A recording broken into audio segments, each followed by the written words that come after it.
And good morning. Welcome to The Bright Side. I am Pharmacist Ben. Thanks for joining us. 844-236-6010 is our number on The Bright Side. We love hearing from you. If you have questions, comments, success stories you'd like to share, if you just want to contribute to the conversation, 844-236-6010 is our number today and every day on The Bright Side. We'll be talking to Dr. Elena George at the bottom of the hour. Her book, Big Medicine, The Cost of Corporate Control, and how doctors and patients working together can rebuild a better system. Dr. George is a board-certified otolaryngologist, or laryngologist, I guess you say, ear, nose, and throat doc. She's a graduate of Princeton University. She's very well-educated, well-spoken, and based on her resume, she's just part of the conventional medicine machine, conventional medical machine. But she is anything but, as it turns out, and she's a very vocal advocate for the patient, and she talks a lot about big medicine and the problems with corporate control in medication. We'll talk to Elena George at the bottom of the hour, and we'll get your calls in our next segment, 844-236-6010. If you want to purchase longevity products, head to brightsideben.com, pharmacistben.com, or criticalhealthnews.com. brightsideben.com, pharmacistben.com, or criticalhealthnews.com. And, of course, you can always sign up to join the Brightside Ben team if you want to start a home-based business. If you're an entrepreneur, you like the entrepreneur lifestyle, or you like the nutrition business, you want to be part of a billion-dollar growing business opportunity, which is what the nutrition business is all about, as people become more hip to the power of nutritional supplementation. If that sounds intriguing, please click on the Join the Team link at brightsideben.com, pharmacistben.com, or criticalhealthnews.com, or call 866-735-2470, 866-735-2470 for more information. All right, we'll get your calls in our next segment, 844-236-6010, and we'll speak to Dr. Elena George, MD, author of the book Big Medicine, at the bottom of the hour. I want to continue talking about enzymes and digestive enzymes and metabolic enzymes, the interrelationship between the two. According to Dr. Edward Howell, author of the book Enzyme Nutrition and the book Food, Enzymes, Health, and Longevity, there is a relationship, a back and forth between metabolic enzymes, and that is enzymes that help us with our chemistry, enzymes that help the immune system work, and enzymes that help our biochemistry work, and enzymes which help us digest our food. And according to Dr. Howell, our reliance on processed food costs us digestive enzymes, which are then replaced by metabolic enzymes, which results in metabolic enzyme deficiencies. And because of the relationship, the connection between enzymes and the life force, we die early and we get sick early. And he said by replacing those digestive enzymes that should be in the food, either through supplements or through vegetables and fruits, you could save your metabolic enzymes. So foods are a good source of enzymes, particularly fruits and vegetables. This is, as I've said, one of the problems. There's numerous problems, as I see it, with the carnivore diet. You're depriving yourself of food enzymes, plant enzymes, vegetable enzymes. Bananas, avocados, figs, kiwi, papaya, pineapple. These are all enzyme-rich fruits and vegetables that you're not going to necessarily get enough of if you are going all carnivore. And as it turns out, different foods have different types of enzymes based on the composition of the foods themselves. Bananas and avocados are fatty. They thus have more lipases, fat-dissolving enzymes, than other fruits. Peaches and pears tend to be sweet, and they have more carbohydrate or amylase enzymes than other fruits and vegetables. Pineapple and papaya are probably your best sources of proteases, along with figs. And let's see what else has proteases in it. Kiwi is also a good source of proteases. And these fruits tend to have more protein than other fruits and vegetables. It's as if nature, in its infinite wisdom, prepared these foods to be ingested by human or animal digestive systems by preloading them with the exact chemicals that are needed for their assimilation, for their digestion. And of course, chewing is also important. The act of chewing, mastication, breaks up food particles. When food particles are broken up, they have more surface area. More surface area means more space for the enzymes in your saliva to contact that food. Saliva is loaded with enzymes, particularly amylase, carbohydrate enzymes. And you can actually start digesting your food in the mouth. In fact, the mouth is the first place where food digestion begins. technically, actually, it's the brain where food digestion begins, because just thinking about food will induce the secretion of saliva. But certainly it gets going when you chew your food, when it's in your mouth. And you can taste the release of sugar from ordinarily non-sweet foods like breads and cereals. If you chew your breads and your cereals, you chew them real well, you'll notice that all of a sudden you're starting to taste sweet in your mouth, because the amylase is releasing the sugar. The salivary carbohydrate enzyme, the amylase, is releasing the sugar from the bread. Go get a piece of bread, chew it really, really slowly and thoroughly, and gradually you're going to notice that this piece of bread, which is just an ordinary piece of starchy bread, is going to taste like a dessert.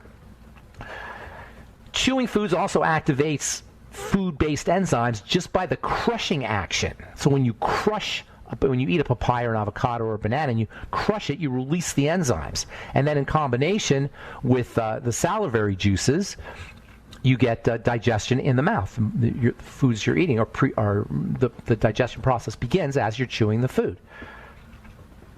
And of course, then there's the surface area as well. And by the way, diabetics, taking advantage of the sugar pre-processing action of salivary amylase via chewing, are going to reduce the work that their pancreas has to do. The pancreas can be overloaded, particularly by our sugar-rich diet. This is one of the reasons why diabetes is such a problem. Even type 1 diabetes can be related to too much work on the pancreas, inflammatory issues in the pancreas. And you know what? When we think about the pancreas, a lot of times we think about pancreatic cancer, which is certainly one of the most deadly forms of cancer. And although it's not terribly common, it's a horrible disease. But pancreatitis, even mild pancreatitis, can be an issue that's the end result of an overworked pancreas. Under ordinary circumstances, the pancreas has to work to produce enzymes, and if this really very underappreciated organ is overworked because of excess ingestion of processed foods and processed carbohydrates, it's going to be more likely to be inflamed, it's going to be more likely to be overworked, and it's going to be more likely to burn out. The pancreases, I think that's how you say it, the pancreae or pancreases of diabetic patients are notoriously stressed. And by chewing food thoroughly and pre-digesting it with salivary amylase, some of that pancreatic load can be reduced. So pre-digestion of foods begins in the mouth, and then it continues as the food drops from the mouth into the esophagus and down into the stomach. It continues in the front of the stomach, the so-called forestomach, F-O-R-E. The forestomach in the front of the stomach is for holding food and slowly releasing it into the rest of the stomach. Your stomach is divided into sections. And the front of the stomach, this forestomach, is, according to Dr. Howell anyway, it's where enzymes kind of start the digestive process before the food drops totally into the main portion of the stomach. We'll continue talking about this when we come back from our break. Take your phone calls as well. 844-236-6010 is our number. Dr. Elena George will be with us at the bottom of the hour. Her book, Big Medicine, The Cost of Corporate Control. We'll be back on the bright side right after this.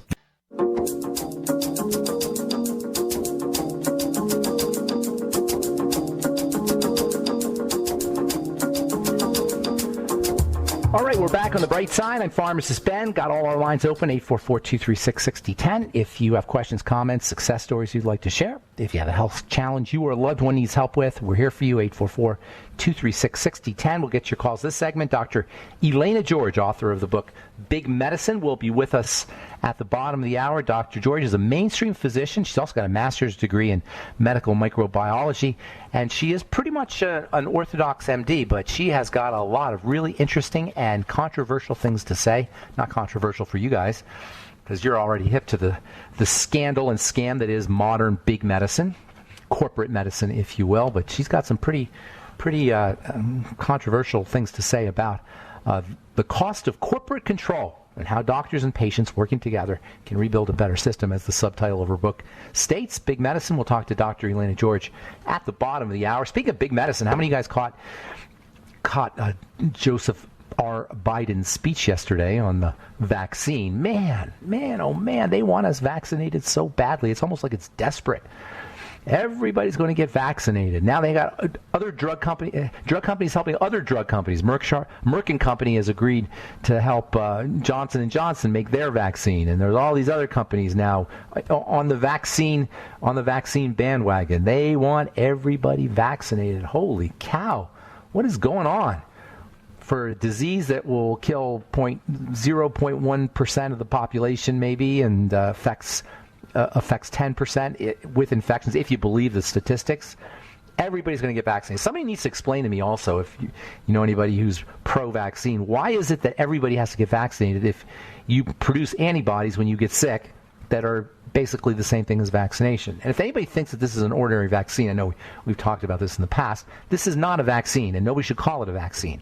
We need to be calling it an experimental vaccine, because it is an experiment.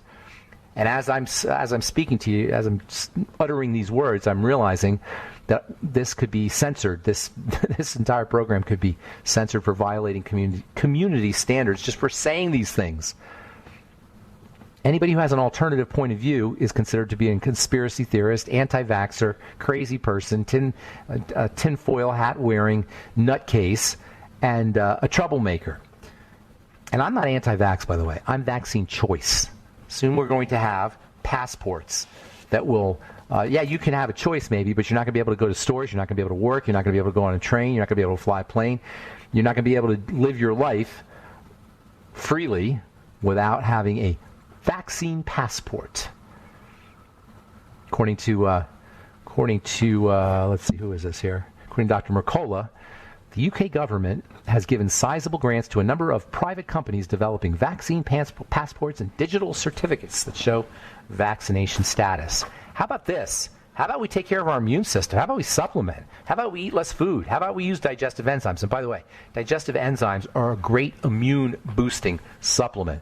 Digestive enzymes in general are just one of the great underappreciated supplements. And enzyme chemistry, understanding enzyme chemistry and understanding enzyme nutrition can be a powerful, incredibly valuable skill if you're dealing with any kind of health challenge or if you want to live a long life. And this is something that modern medicine doesn't recognize yet. They will recognize it soon because it's pretty much incontrovertible. Dr. Howell talked about it 60 years ago. He wrote his book Enzyme Nutrition in 1980. Before we went to break, we talked about how food, the enzyme digestion of food starts in the mouth, and then it continues in what's called the forestomach, F-O-R-E, forestomach, which is also known as the cardiac stomach. Most people don't realize that the stomach is actually divided into sections. You've got the front part where the food drops into the stomach through the esophagus. That's called the forestomach or the cardiac stomach. The top of the stomach is called the fundus, F-U-N-D-U-S. And then the major portion of the stomach, the bulk of the stomach, is the body, the stomach body. And this is where you have your hydrochloric acid, which is, we're going to talk about that probably in our next Bright Side episode, how important hydrochloric acid is for enzyme nutrition. And then there's the end of the stomach that's connected to the intestine. That's called the pylorus. But the food part, the forestomach, is where food actually starts being digested. The enzyme action occurs in this forestomach. And one of the cool things about the forestomach, and actually about enzyme digestion in general, according to Dr. Howell, is what he called the law of adaptive secretion of digestive enzymes, which basically says that the more of a certain type of food that you eat, the more your body will adapt to digesting that specific food. If you're eating a lot of carbs, if you're eating a lot of starches, your saliva, for example, is going to contain more amylase. If you're on a protein diet, if you're doing the carnivore diet, for example, you're going to start making less amylase. If you're eating a lot of fats, same idea. You're going to be making more lipase in your pancreas. Basically, the pancreas is the main source of lipase. The body adjusts. There's a wisdom to the body, and the body will adjust to the specific kinds of foods that you eat. And then if you change up your diet, we talked about this yesterday with Steve Jobs. He was a fruitarian and a vegetarian and a vegan his whole life, and then he freaked out, and he decided he had to start eating some meat, and he didn't feel very good. He got really sick and nauseous, and he decided he wasn't going to eat meat anymore. It wasn't necessarily the meat that was the problem, it's that his body had not adjusted. It didn't have time to adjust to eating the high-protein foods, which is good and kind of cool that the body has a way of adapting to our specific diets, but it keeps us from being able to adjust effectively, dramatically anyway. So if you're going to adjust your diet, if you're going to change your diet, don't do it dramatically, do it gradually.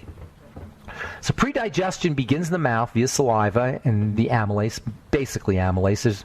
There's a little bit of lipase in there. I don't think there's very much protease, but it's basically amylase. And then the second stage of enzymatic digestion occurs in the beginning of the stomach.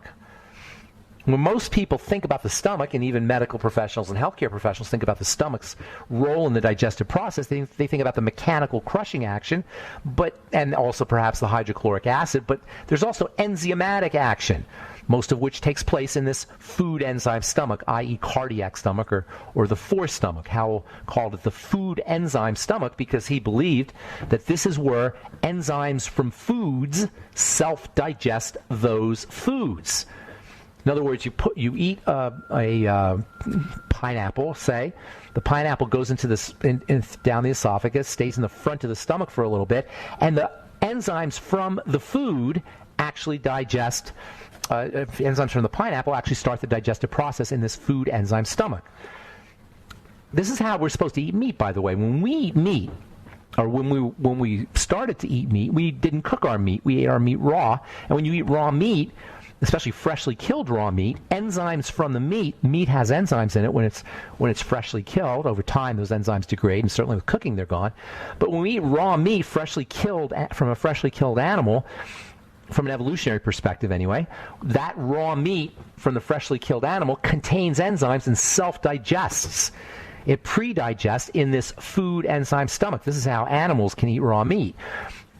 They're actually pre-digesting the meat in the four enzyme stomach, the cardiac stomach, or the food enzyme stomach, whatever you want to call it, not with their own enzymes, but the enzymes from the food itself. And in this way, when you eat a food that contains enzymes, you're sparing your own enzymes. You're conserving your own enzymes, and this conservation of enzymes ultimately will give you a long life and help prevent long-term chronic degenerative diseases as well.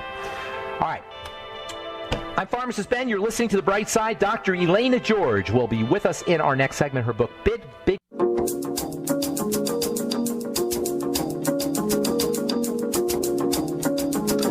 Okay, we are back on The Bright Side. I'm Pharmacist Ben. We're on the air Monday through Friday, 8 to 9 Pacific, 10 to 11 Central Time, and 24/7 on our archive pages at brightsideben.com. Also, benfuchsarchives.com. Both pages have search engines. You can review various subjects, or if you miss a topic or miss a show, you can review that as well, or view that as well.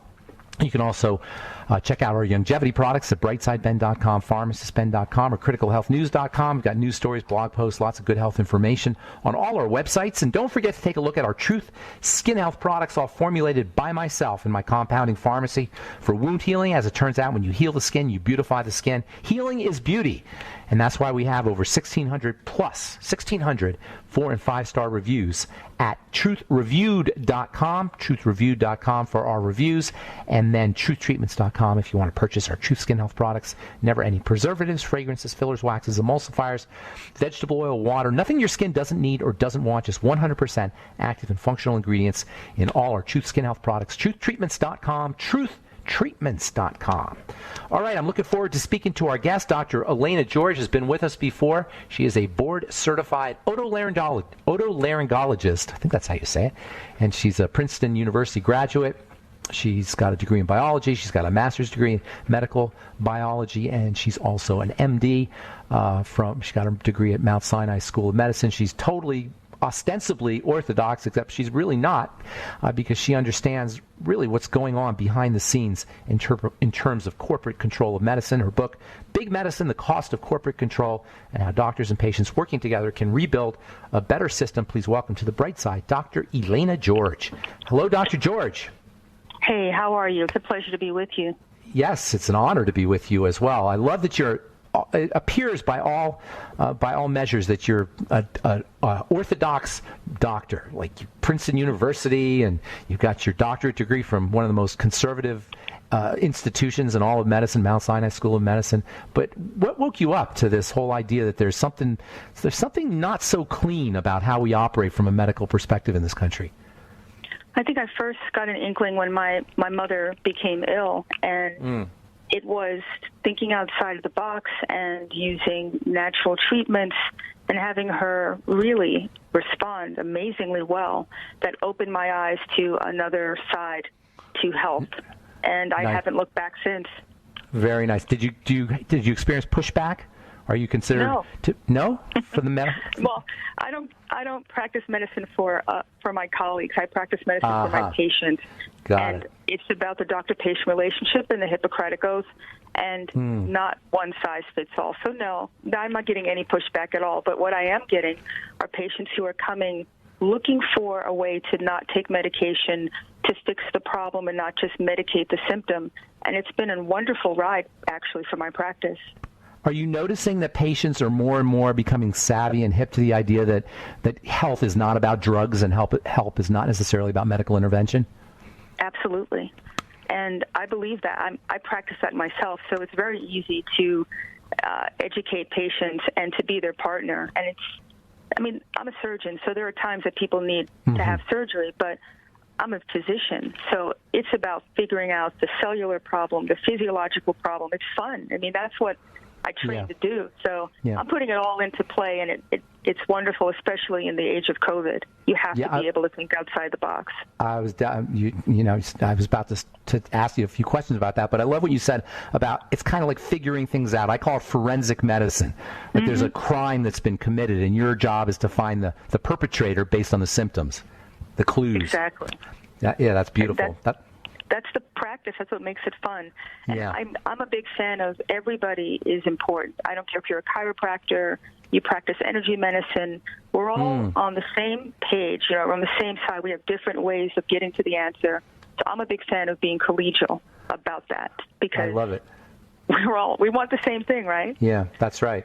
So your book was written in the Obamacare days, the cost of corporate control. But really, what's going on today in terms of and I've been censored on YouTube based on some of the things that I say here. So I don't want to be encourage censorship of this program. So I'm just going to use vague terms here. But with the health crisis that's going on today, seems like a classic example, a paragon of corporate control. What do you say to people who consider anybody who has an alternative point of view about how to take care of themselves with what's going on in the world today to be a conspiracy theorist or a whack job or a tinfoil hat wearer? I think you should be objective. I'll give you an example of how bad corporatized medicine has become. I watched a commercial a couple of days ago, and they were hawking a new pharmaceutical drug. And at the end of it, they said to contact your prescriber to get the medication. They didn't say contact your doctor. They didn't even say contact your provider, which is bad enough. Now it's just contact your prescriber. So the healthcare system has become this conduit, especially in the age of telemedicine, for a pipeline for prescription. You're not even seeing the patient anymore. There's no hands-on in this system. It's just write a prescription. It is completely corporatized, and it's wrong, and it's not helping patients. People aren't getting healthier. They're getting sicker, aren't they? Right, dramatically sicker. So you're not a healthcare professional any longer, doctor. You're a prescriber. Exactly. And that means nurses, that means physician assistants. Anybody who can write a prescription is now the person that they're trying to make the liaison between the patient and the drug company. Forget the doctor, forget medicine, forget healthcare. It's just write a prescription. Patients need to wake up, frankly. I agree. Personal responsibility, absolutely. We can kind of poke them a little bit, but ultimately the patient has to take personal responsibility. What's your take on the experimental nature of this current intervention? I'm not happy with it. I believe that everybody has freedom of choice, but they have to have knowledge in order to make a rational choice. And there's a lot of things that are pushed off. They say a lot of things as in their pronouncements. I just saw a video where someone was saying that these vaccines were FDA approved, that they're still in emergency use authorization, which means they really haven't been vetted. There hasn't been trials.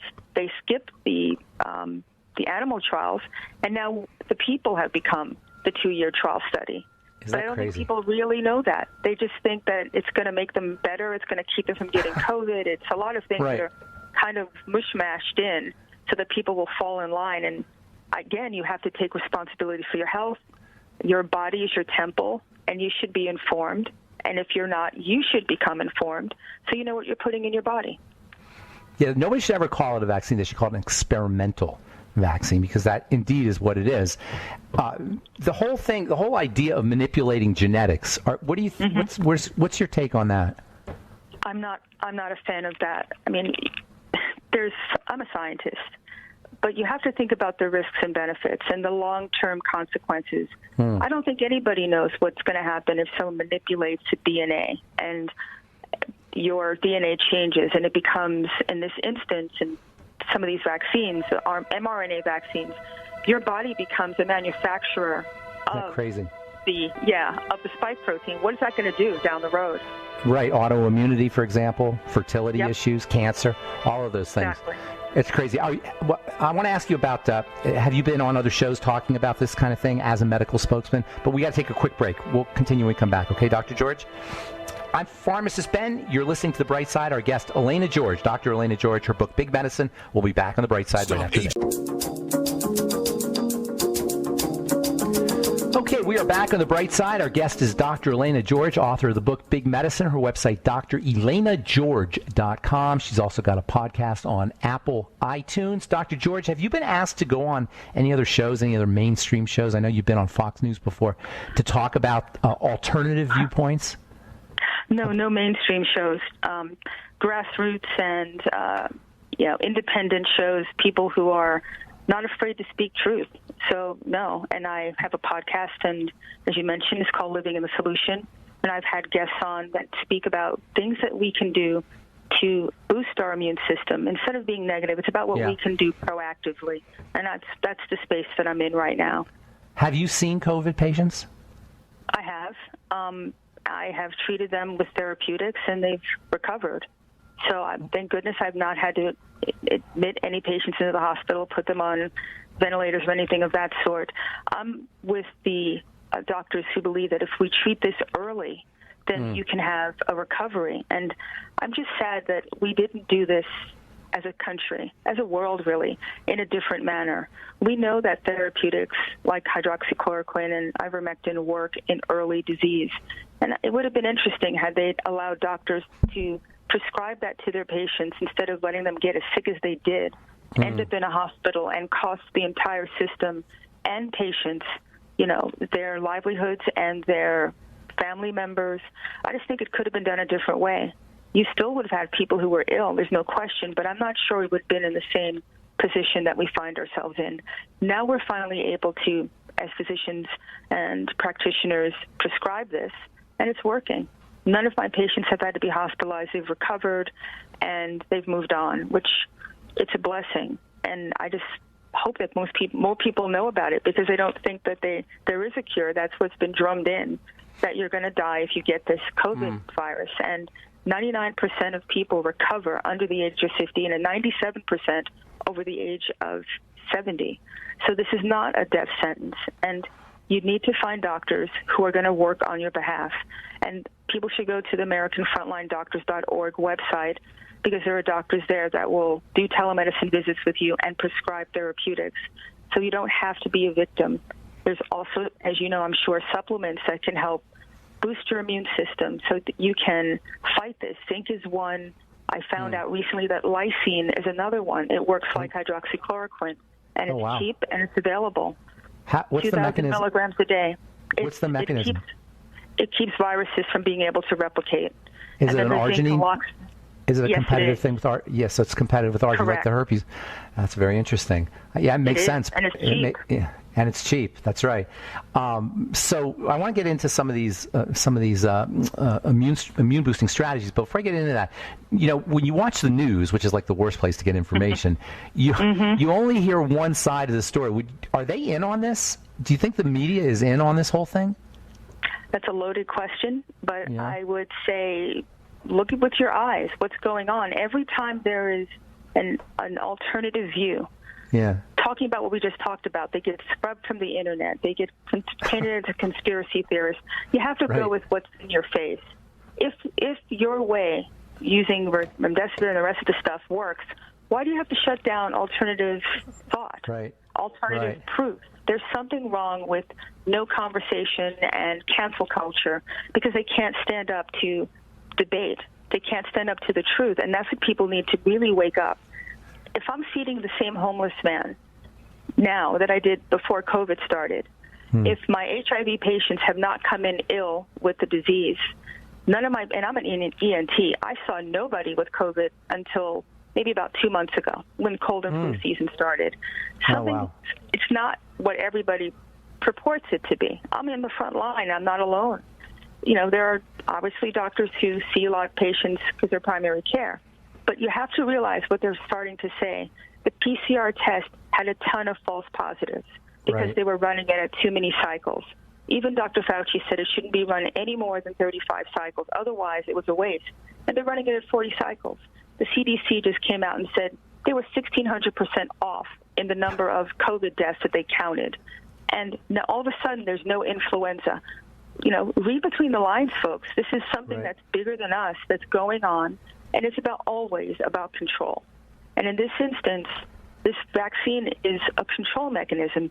If they get their way, you won't travel, you won't be able to go into a store, you'll need a green pass. This is not something that's appropriate, especially when there's proven therapies that work that are a fraction of the price that cure you from it, you know, stop the replication and help you recover. There are strategies you can use like vitamin D. So if your vitamin D level's in a normal range, high normal, 60 deciliters to 70, it becomes protective against getting cancer and viruses. Why can't they tell us how to do things to prevent it? It's always after, and then there's a big medicine to fix it. I don't really subscribe to that.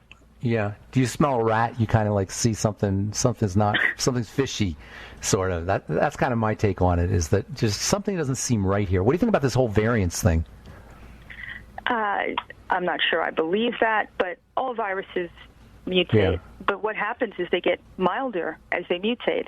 And no, they're saying it doesn't make it more deadly. It just makes it more likely that you'll catch it. Right. So you have to read these things. A case is not a mortality. So they keep telling you the cases are going up, but they're not. People aren't dying. The hospitals aren't overwhelmed. So what's going on? And if you think about all the people who had it and didn't even know they had it, that tells you that the mortality rate is really not high. You know? It's tiny. It's infinitesimal, really. We're talking about fractions of a percent. But yet, because of the nature of the human mind, we see danger everywhere. It's like we're hardwired to only see the bad stuff from a survival perspective. Do you think that's something that we can get around? Yes, I would go further because it's been drummed in. It wasn't like this initially. No one wanted to wear a mask. Everybody was going about their business. But this was this constant onslaught, drumbeat of this messaging that made everybody, and then they locked us down. So it became punitive to be an individual. I mean, people are paying prices for this. Doctors are losing their licenses. Yeah. People are getting their businesses shut down. You have mobs showing up at folks' houses. So it's been intimidation and fear, which has driven them out. The global mindset of maybe I should just do it and it'll just stop. Right. But it's not going to stop because they're telling you that if you get the vaccine, you still have to social distance. You still can't be in a crowd. Well, what's the point of the thing? Yeah. And I'll go even one step further. Our ENT literature came out with an article that said those people who get COVID and recover have antibodies in their nose and throat. Those people who get a vaccine, who get it, artificially, do not have antibodies in the nose and throat. So it's not protective. It's a respiratory virus, right? So how does it protect you when your nose and throat are left uncovered? Wow. So you actually have less protection if you get vaccinated. In other words, correct. Wow. That's all I hadn't. Always better. I still have immunity to measles and chickenpox because I got them. So life immunity. All of a sudden, this is the only thing that doesn't work with natural immunity. I don't get it. Isn't that crazy? Does it make you mad at all, or are you just totally rational about it? I've gone through the 7 stages or whatever, grief and anger. Right. I mean, now I need to be focused on telling the truth and helping anybody in my sphere, my patients, my friends, and being true to what God put me on this earth to do, which is to serve and to help people. And withdraw my consent from anything that doesn't serve me or works against me. you can do this all through your life, right? You can stop buying stuff at big box stores. You can shop at small mom and pop locations. That's the only way, really, honestly, that we're going to break this. Withdraw our consent.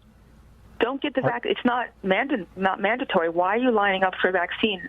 Right. Just because you think it's going to work. Read the insert.